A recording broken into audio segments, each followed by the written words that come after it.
MasterMind Library. And be about it and let it to sleep. You ready for the MasterMind Library?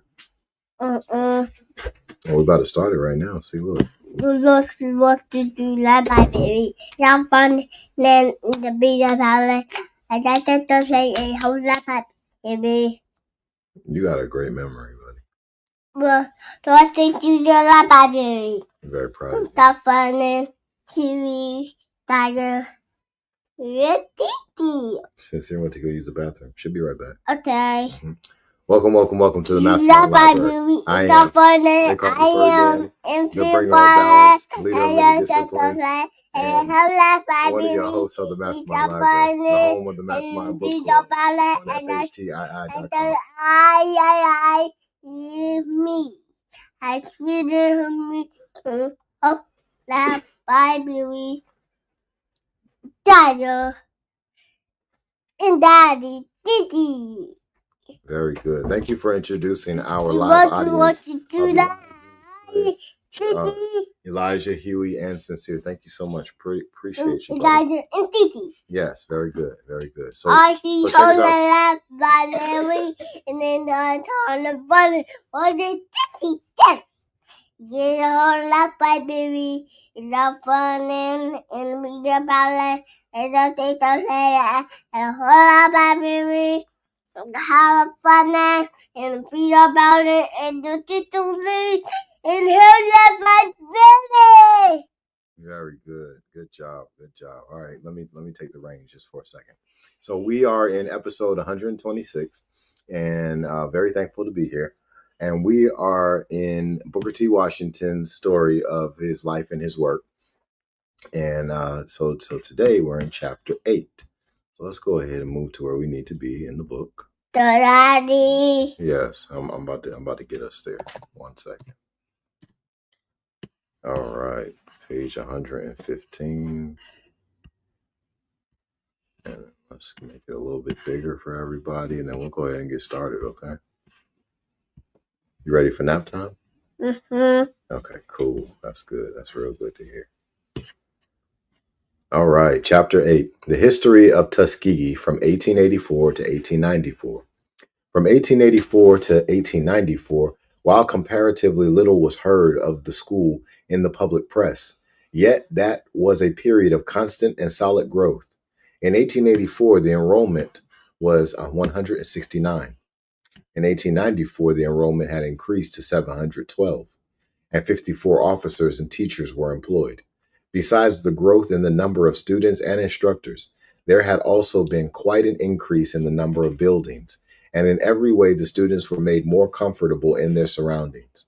By 1893, we had upon the school grounds 30 buildings of various kinds and sizes, practically all built by the labor of the students.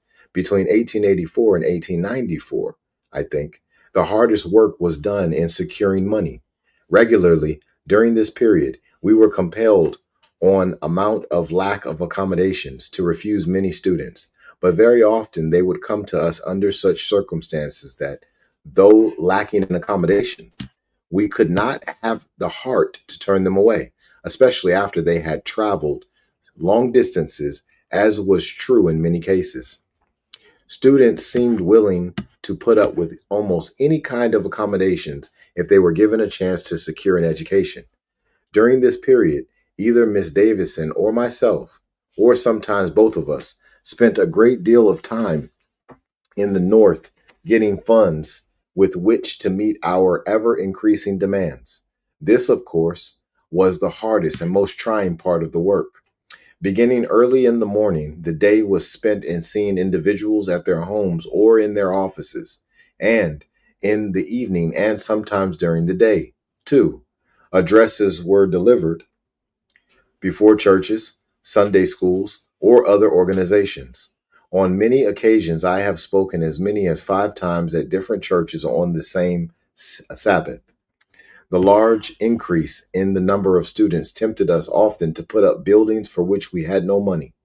In the early days of the institution, by far the larger proportion of the buildings were begun on faith. I remember at one time we began a building which costs in the end about $8,000. and we had only 200 in cash with which to pay for it. Nevertheless, the building was completed after a hard struggle and is now in constant use. I remember at one time we were very much in need of money with which to meet pressing obligations. I borrowed 400 from a friend, and I borrowed 400 from a friend with the understanding that the money must be returned within 30 days.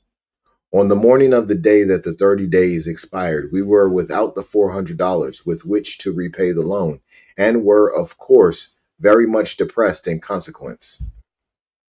The mail, however, came in at about 11 o'clock and brought a check from a friend for exactly 400. I could give a number of other such instances illustrating how we were relieved from embarrassing circumstances in ways that have always seemed to me to have been providential.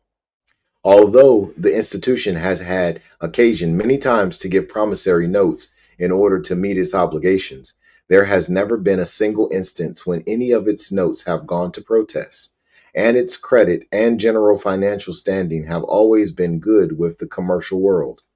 I have felt deeply obligated to the white and colored citizens of Tuskegee for their kindness in helping the school financially when it did not have money to meet its obligations. We have never applied to an individual or to either of the banks in Tuskegee for aid that we did not get it when the banks or individuals were able to aid us. The banks have been more than kind, often seemingly inconveniencing themselves in order to be of service to our institution. In the earlier days of the institution, when we had little in the way of income, on several occasions I have started to the depot when I had to make a journey away from Tuskegee with no money in my pocket, but felt perfectly sure of meeting a friend in the town of Tuskegee from whom I could get money, and I have never been disappointed in this respect. In 1883, we received our first donation of $500 from the Peabody Fund through Dr. J. L. M. Curry, the general agent. At that time, Dr. Curry formed his first acquaintance with Tuskegee, and, as I have stated elsewhere, from then until now, he has been one of our warmest and most helpful friends. The amount received from the Peabody Fund has since been increased until it now amounts to $1,200 or $1,500 each year.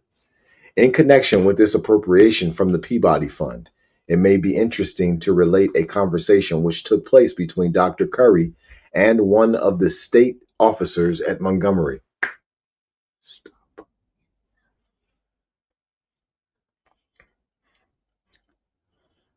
Alabama. The state officer in question was telling Dr. Curry that there were several other schools in the state that needed help more than Tuskegee did, and did and that because Tuskegee, through the efforts of its teachers, was receiving money from the North and elsewhere, which other schools were not getting. He thought we were not entitled to help from the Peabody Fund. Dr. Curry promptly replied that because we were making an extra effort to get funds, which other schools were not getting, was the strongest reason why we should be helped. In other words, he told the officer plainly that we were trying to help ourselves, and for that reason, he wanted us helped from the Peabody Fund. Through the constant efforts in the North and South of myself and Miss Davidson, the financial report for the first 2 years of the school showed that the receipts amounted to $11,679.69. The rapid increase in growth of the school and in the confidence of the people may be shown by the fact that during the third year of the existence of the school, the receipts nearly doubled themselves as compared with the second year. We received the third year the sum of $10,482.78, which was nearly as much as we received during the previous years, during the two previous years. All right, let's let you down.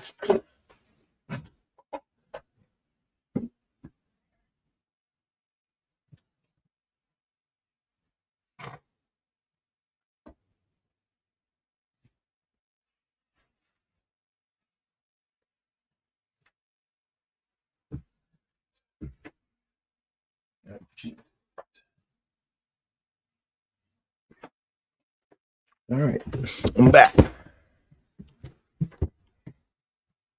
By far, the larger proportion of this amount came in small sums. Very often, amounts came from individuals that were as small as 50 cents. One of the things that constantly touched and encouraged us during the early years of the school was the deep interest manifested in its success by the old and ignorant colored people in and near the town of Tuskegee. They never seemed to tire in their interests and efforts. They were constantly trying to do something to help forward the institution. Whenever they had a few chickens or eggs, for example, to spare, they would bring them in and make a present of them to the school.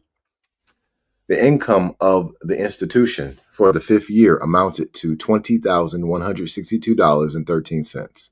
For the ninth year, $30,326. For the 11th year, $61,023.28. For the 14th year, $79,836.50. At the end of the third year, we were able to report that the school owned property unencumbered by debt that was valued at $30,000. During the third year, Alabama Hall, to which I have already referred, was completed at a cost of $10,000.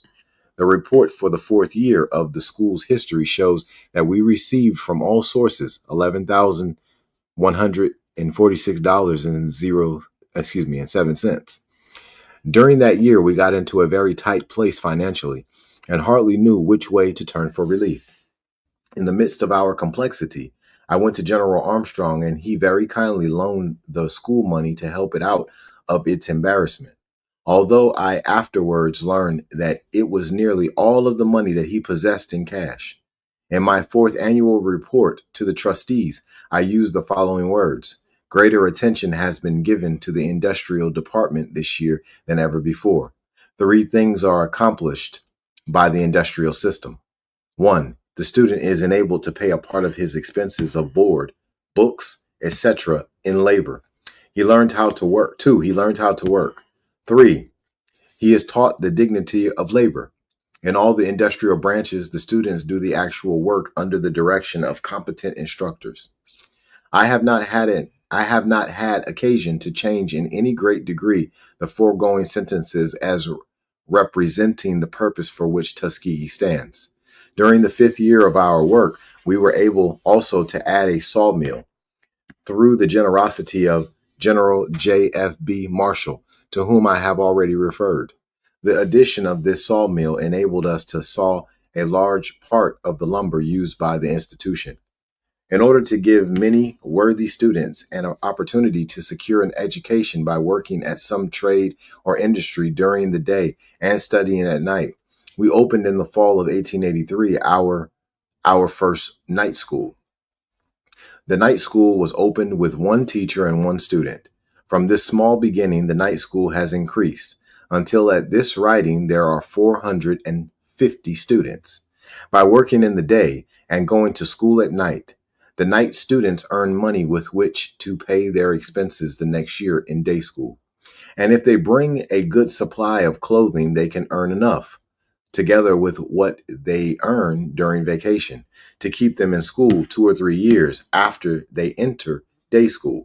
I cannot better indicate the constant growth of the school than by giving a description of our 7th anniversary, which took place May 31st, 1888. There were more than 2,000 people present, in spite of rain that came in showers. During the morning, from 9:30 to 12, the regular work of the entire school was carried on in the various departments, which were open for inspection. In addition to the regular work, products of the shops and farm were exhibited. The course of study then extended over 4 years, with two preparatory classes. It included the English branches for the literary part, with instruction in one or more of the following industries throughout: blacksmithing, carpentry, brick masonry, brick making, plastering, farming, stock, poultry and bee raising, sawmilling, wheelwrighting, printing, mattress and cabinet making, sewing, cutting and fitting, washing and ironing, cooking, and general housekeeping. From these various departments, the following articles were exhibited. At the blacksmith and wheelwright shop were seen two one-horse wagons, plow stock, small tools, express wagon body, wheelbarrow, spring wagon seat, and various other articles.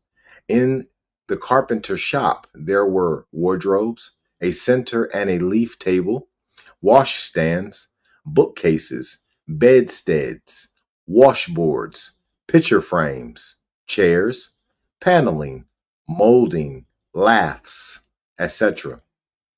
In the printing office, there was an exhibit of the general work of the office, such as blanks, checks, catalogs, promissory notes, diploma blanks, minutes of associations and conventions, annual reports, bill and letterheads, envelopes, circulars, handbills, invitations, business cards, certificates, etc., with samples of the two monthly papers which were then printed at the institution, the Southern Letter and the Gleaner.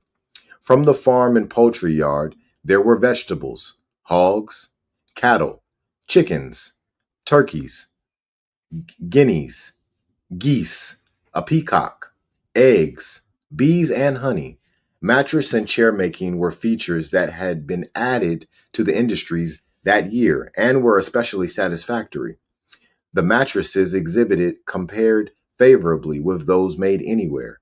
In the laundry, there was a tastefully arranged exhibit of laundried bedding, dresses, collars and cuffs, shirts, ladies' and gentlemen's underwear, table linen, and towels. The sewing room showed samples of all kinds of ladies', gentlemen's, and children's clothing, with laces, mats, tidies, etc. At the brickyard, there was a kiln of 120,000 bricks ready for burning. About the sawmill, there were stacks of its products. The cooking class had a tempting display of its work in cakes, jellies, bread, yeast, meats, and a roast pig. Among the first things seen by a visitor coming to the school from any direction was a large new brick building, Armstrong Hall. This building was almost entirely the product of student labor, under the supervision of Mr. Brown, instructor in carpentry at that time, who also planned the building. The school then had three large and comfortable buildings. Porter Hall contained recitation rooms, offices, library and reading room, chapel, and dormitories for boys, with the school laundry in the basement. Alabama Hall, with a large frame annex built that year, was used for girls' dormitories and contained, in addition, teachers' and students' parlors and dining rooms and kitchen. Armstrong Hall contained young men's dormitories, reading and sitting rooms, bathroom, printing office, and two recitation rooms. In addition, there were several cottages on the ground, while a new one and a large barn, the latter to cost perhaps $2,000, were in process of erection. In the early years of the school, the anniversary exercises were held in the school chapel, which was the small chapel in Porter Hall. But from year to year, the influx of patrons and friends from far and near had so increased that the chapel would no longer hold a fifth of them. That year, the vast audience of 2,000, including the 400 students, was assembled in a rude pavilion built of rough timber and partly covered by the wide spreading branches of some mulberry trees. Here, after partaking of a substantial dinner furnished by the school and friends, students and visitors assembled. A long procession was formed of students, teachers, and graduates, which marched from Alabama Hall to the pavilion to music furnished by the school band, and there the exercises of the 7th anniversary were held. There were 10 members of the graduating class of that year as follows: Andrew J. Wilborn, valedictorian, Tuskegee, Alabama; Letitia B. Adams, Tuskegee, Alabama; Caroline Smith, Tuskegee, Alabama; Shadrach R. Marshall, Talbotton, Georgia; Philip P. Wright, Lafayette, Alabama; William H. Clark, Brunswick, Georgia; Eugenia Lyman, Opelika, Alabama; Sarah L. Hunt, salutatorian, Sparta, Georgia; George W. Lovejoy, Olustee Creek, Alabama; Nicholas E. Abercrombie, Montgomery, Alabama. The total enrollment for the year was 400. The school farm then contained 540 acres of farm and timberland. The sawmill had furnished most of the lumber for the buildings and other carpenter work done that year, and for that purpose saw logs had been cut from the school land. The school property was then worth about $80,000. The income for the year had been $26,755.73. This amount about covered the expenses, including the 10 mentioned above. The school then had 42 graduates. During the year previous, all the graduates had been engaged in teaching for some part of the year. All the members of that year's class were Christians. They were out as teachers of various kinds in the state of Alabama. The young women had a knowledge of washing, ironing, cooking, sewing, and general housekeeping in addition to their intellectual attainments. One of the 6 young men was a shoemaker, one a carpenter, one had considerable knowledge of the printer's trade, and one was an excellent plasterer. The annual address at that commencement was delivered by Honorable John R. Lynch of Mississippi, and for eloquence, practical thought, and helpful information could hardly have been surpassed. There was a number of Tuskegee's best white citizens present, while the colored citizens came out in mass to witness the exercises that launched into life 3 youths from their own town. Montgomery was represented by one of her military companies, the Capital City Guards, and 124 of her best citizens, for whose accommodation special trains were sent out, in order to emphasize the fact that people at Tuskegee during its early history were not idle. I give the daily program, which was in effect in January 1886.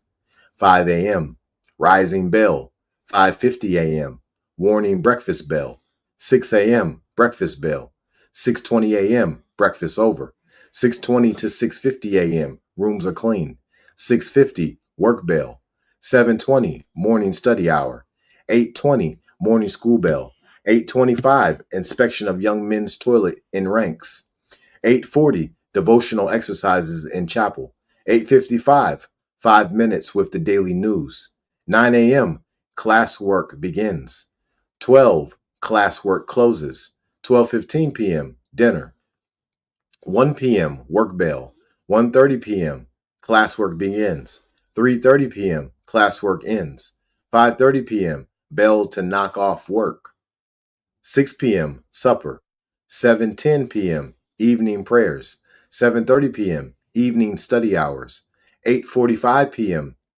evening study hour closes; 9:20 p.m., warning retiring bell; 9:30 p.m., retiring bell.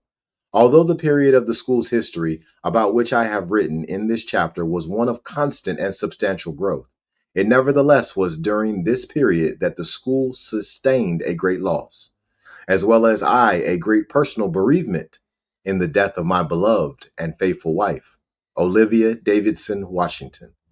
In May 1889, after 4 years of married life, she succumbed to the overtaxing duties of mother and assistant principal of the school and passed away. Her remains were laid to rest amid the tears of teachers and students. Her words of caution, advice, sympathy, and encouragement were given with a judgment that rarely made an error. Her life was so full of deeds, lessons, and suggestions that she will live on to bless and help the institution which she helped found as long as it is a seat of learning. 2 wide-awake boys, Baker Taliaferro and Ernest Davidson, were born to us, who were then too young to know their loss. They are now 12 and 10 years of age, respectively, and they, with my daughter Portia, are a source of much comfort and joy to me at present. Miss Davidson came to the school almost from the very beginning, she being the next person to come after myself. I have spoken in other places of the great assistance she was in helping to build up the school in its early days. As an estimate of her worth and character, I beg to quote the words of the Reverend R.C. Bedford, a friend who knew her worth and her great help to me and to Tuskegee. Commenting upon her death, Mr. Bedford said, Olivia Davidson was born in Virginia, June 11th, 1854. When only a little child, she went with her parents to Ohio, where she grew up and received the education afforded by the common schools of that state. At an early age, she went to Mississippi and there spent 5 years as a teacher on the large plantations. In 1878, she came north to her native state, and that she might more thoroughly fit herself for the work of a teacher, she entered the Hampton Institute, from which, in 1 year, she graduated with great honor. Her friend, Mrs. Hemingway of Boston, greatly desiring that she should prosecute her studies still further. At her request, she entered the Framingham, Massachusetts Normal School, from which she graduated in 2 years. In August, following her graduation, she came to Tuskegee, Alabama, to act as assistant to Professor Washington in the state normal school of which he had been made principal in the July previous. From the very first, it became evident that she had found her field of labor for life. Everything tended to inspire her to this end. The people were poor, they were numerous, they were anxious, and aside from an act of the legislature establishing a school, it had, literally, to be created. The story of her success has often been told, and in this brief tribute cannot be repeated. August 11th, 1885, Miss Davidson was married to Professor B. T. Washington, and although she at once took upon herself the cares of a very busy home life, she still retained a most important relation to the school, which no amount of warning from her friends could persuade her to drop. Her marriage with Mr. Washington proved a most happy one, and rarely has it been the lot of two individuals to be so thoroughly united in their life work. The coming of little Baker into the home was an occasion of great rejoicing, and the birth of another son just a few months before his mother's death only served to double the joy. It was my privilege to meet Mrs. Washington at Tuskegee when the school had been in operation but little more than a year, and, as one of the trustees of the school, I have had an intimate knowledge of her work ever since. It will require more than human pen to tell how deep was her love for the school and how thoroughly her life was consecrated to it. Every grain of sand on all those beautiful grounds and every beam and brick in the walls must have felt the inspiration of her love. No more touching story could be told than that of her earnest efforts to raise money from the people about Tuskegee and of her toilsome walks in Boston, as from house to house, and with an eloquence that was rarely refused, she sought funds to provide shelter for the hundreds of students that were flocking to the school. Her character made her especially adapted to all parts of the work in which she was engaged, and the stamp of her influence on the higher life of the school no time can ever efface.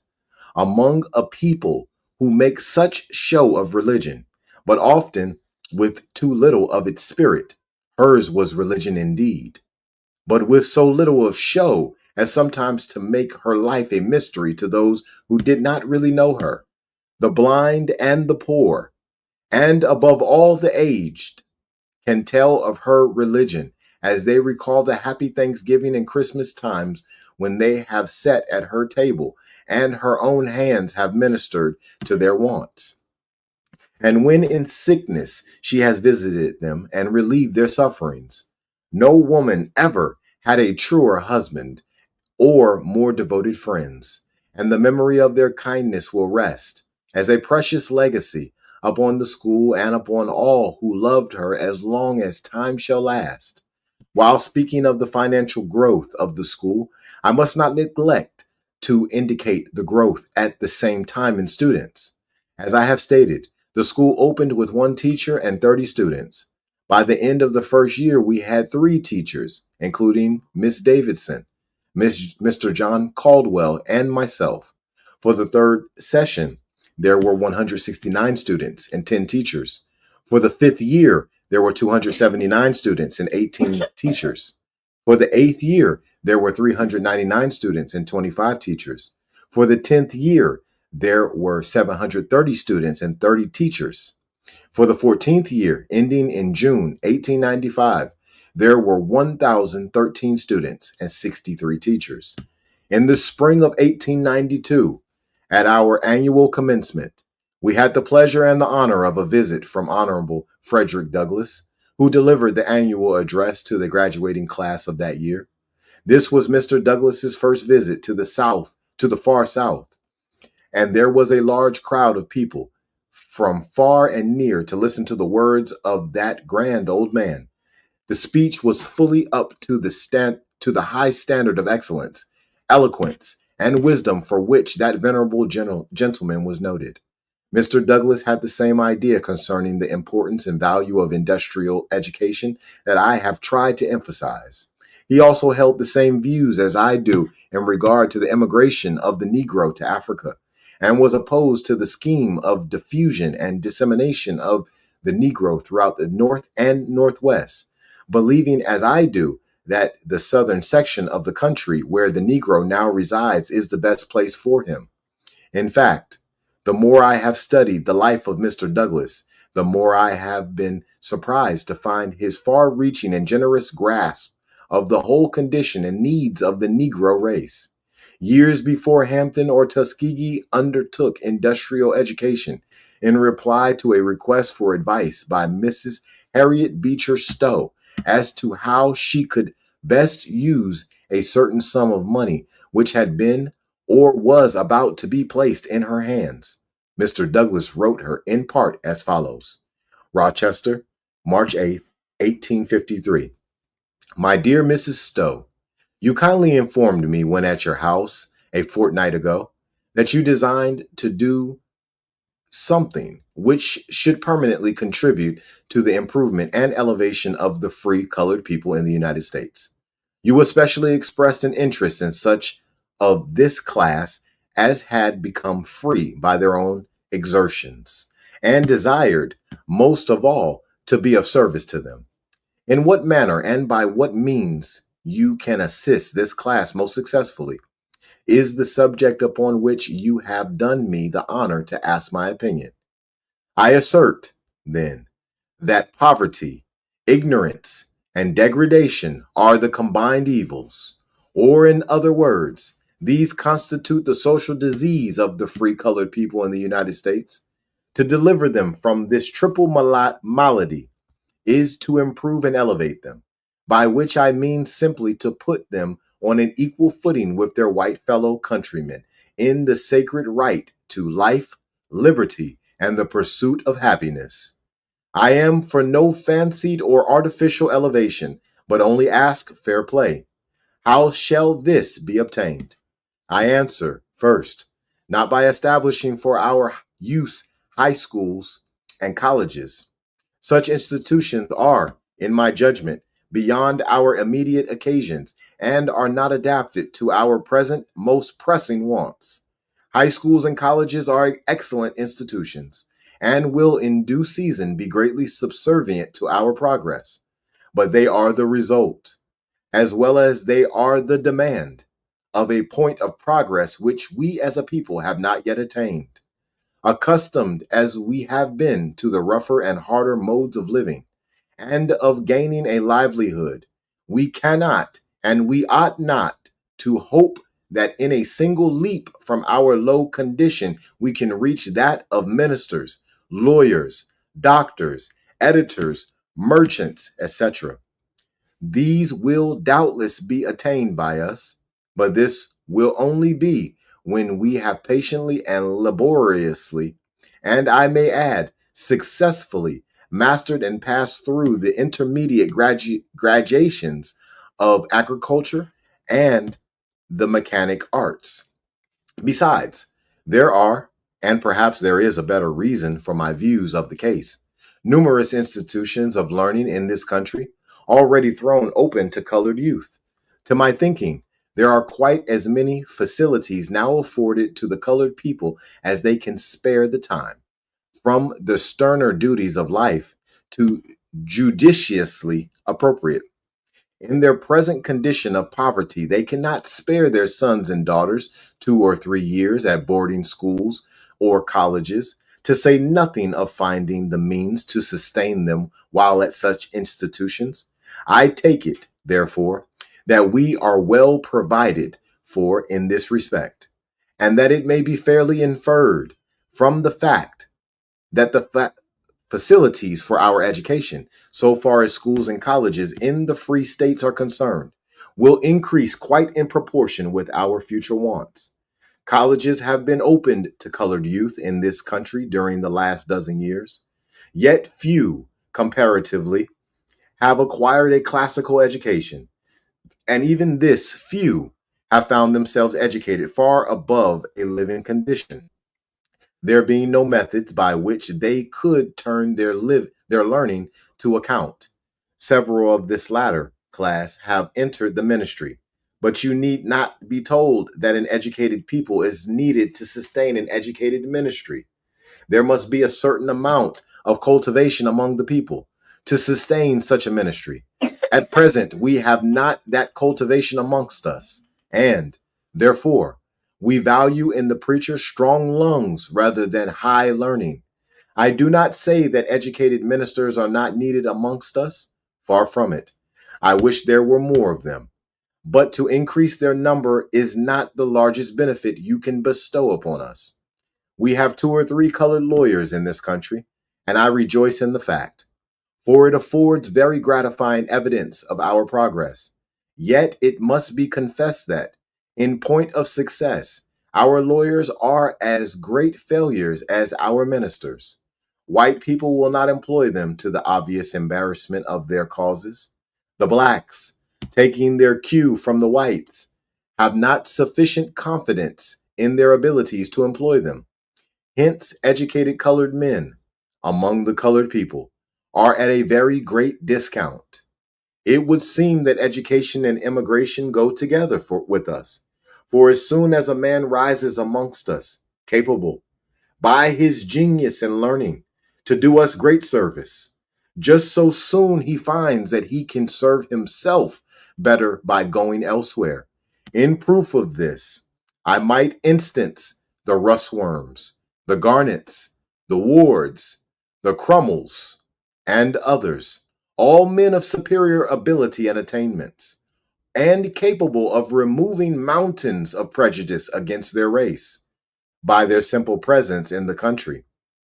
But these gentlemen, finding themselves embarrassed here by the peculiar disadvantages to which I have referred, disadvantages in part growing out of their education, being repelled by ignorance on one hand and prejudice on the other, and having no taste to continue a contest against such odds, have sought more congenial climes, where they can live more peaceable and quiet lives.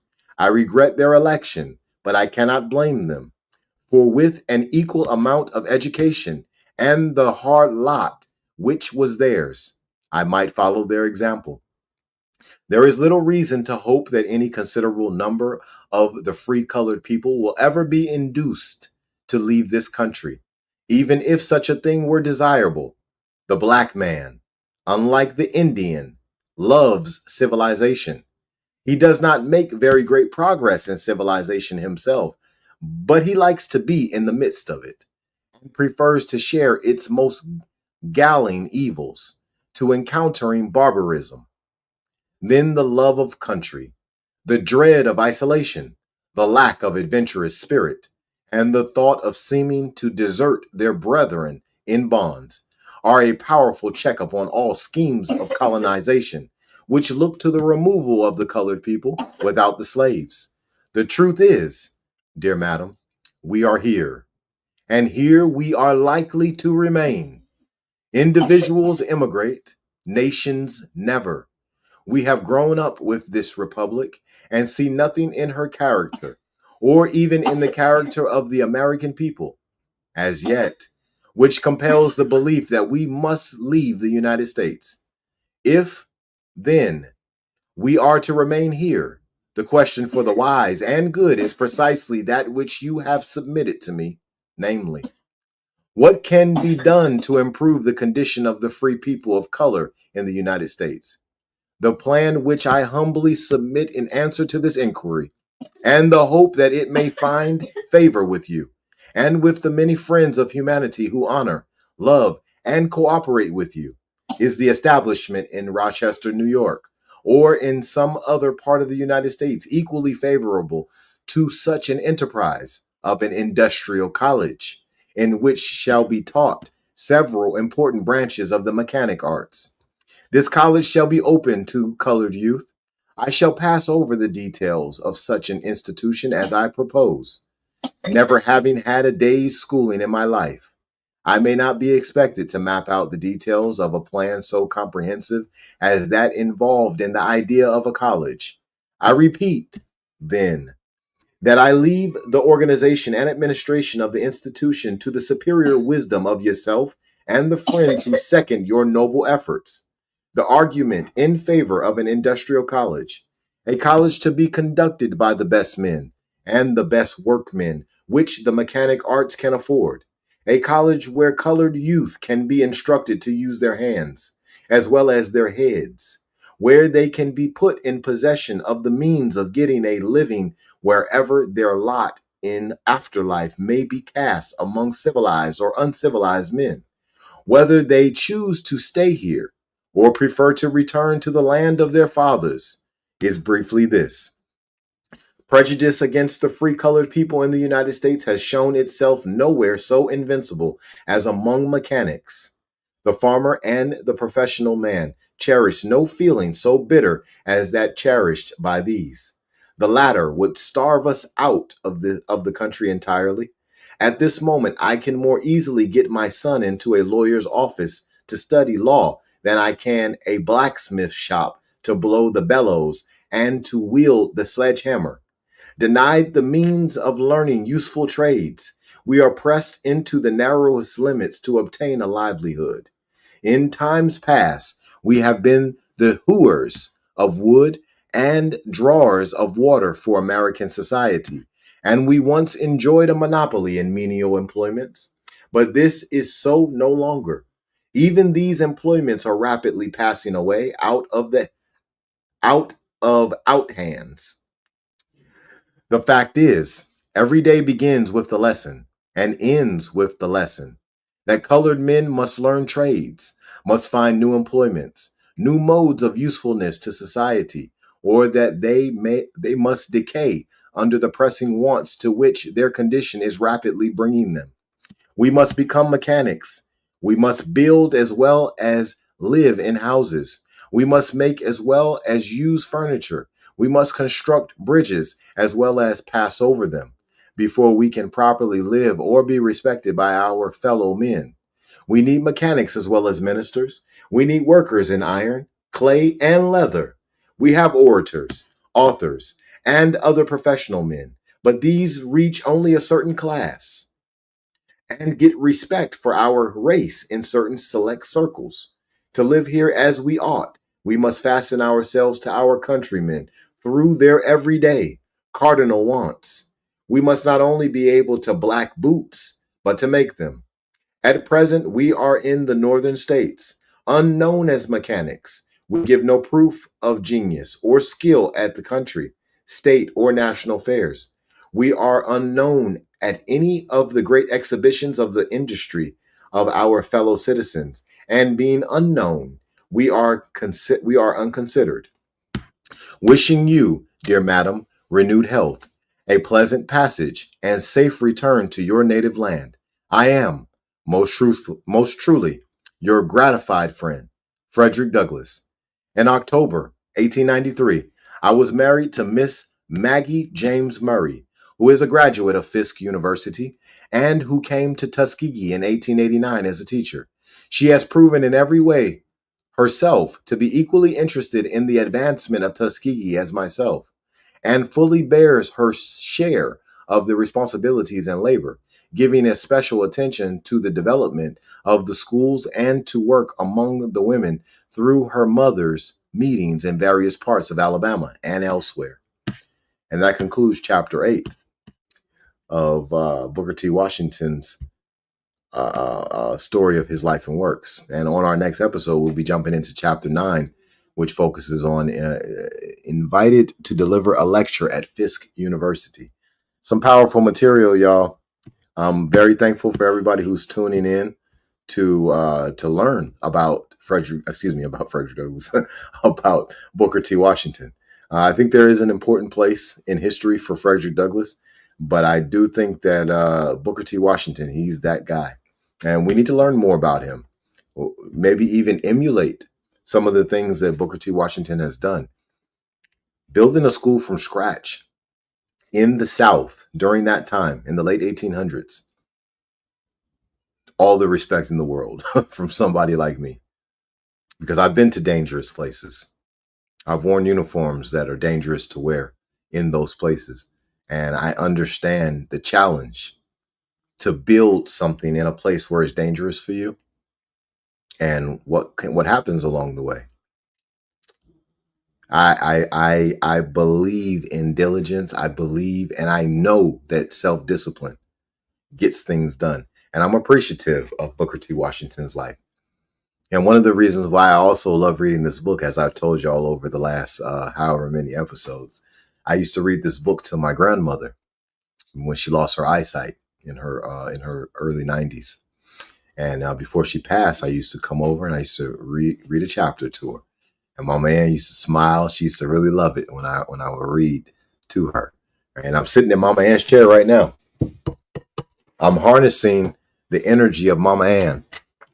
Every time I read, every time I come and sit in this chair, I'm harnessing the energy of my grandmother, who is one of the more intelligent of the people that I've met on this earth. There's just a certain amount of emotional intelligence that my grandmother had that I hope one day I achieved. I think I got a long ways to go on in that space. But one of the things I did pick up from my grandmother that I'm also thankful for is my grandmother was into natural healing. I have all of her natural healing books, and I have her full library. I'm the caretaker of her books. And obviously this book, Booker T. Washington's own story and life works, is one of the books that she had in there. So yeah, it's very special for me to read this book, and I think it becomes a refresher. There's a lot of my own personal goals and different things that I'd like to achieve, aspirations. And whenever I read about Booker T. Washington's life, I start to understand that the things that I might complain about, the things that I might act like is too heavy of a burden for me, I gotta chill out. I gotta stop bugging because Booker T. Washington, when I was in elementary school in California, like the age that I was in elementary school, Booker T. Washington was in somebody's coal mine at that age, working like a grown man, hoping and praying for an education. So these are the kind of things that I think about on a regular basis. And I hope that my children who have been blessed to hear me read this book, I hope they're learning, what the ancestors were going through to get an education, and to be thankful for the reality that not only do they have books and they have the ability to get a free education right now, they also don't have to be in a dangerous situation because they're homeschooled. There's a certain amount of danger that's just taken out of the equation with homeschool. And there's also a certain amount that's kind of maximized on them being able to choose what they would like to learn, So, and to get help directly from someone who has a multifaceted type of background, So we're in a very fortunate position, but we also have to be aware and be thankful of the position that we're in. So this is something that we're all working on over here at this house, especially myself, and like I said, this book is always a reminder for that. So I'm gonna go ahead and let y'all go because I could talk about it forever. Y'all be blessed and expose your gift.